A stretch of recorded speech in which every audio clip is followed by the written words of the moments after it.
আজকের সমাজ ব্যবস্থায় যদি আমরা দেখি, কোনো রাষ্ট্রে, কোনো দেশে যদি আমরা দেখি যে জাতির শ্রেষ্ঠ সন্তান আলিম এবং উলামারা যখন হক কথা বলে,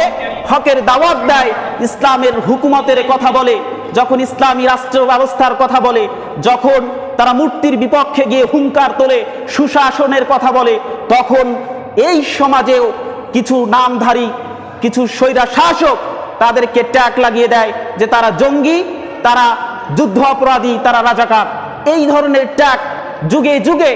এসেছে। যেরকম সারাকে বলা হলো, অথচ সারা দোয়া করলো, হে আল্লাহ স্বৈরাচারী শাসককে তুমি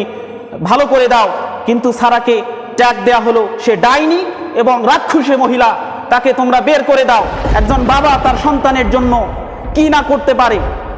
সব কিছু করতে পারে, কিন্তু সন্তান যদি ভুল করেও থাকে, সন্তান যদি ভুলের মধ্যেও থাকে, এরকম অনেক গার্ডিয়ান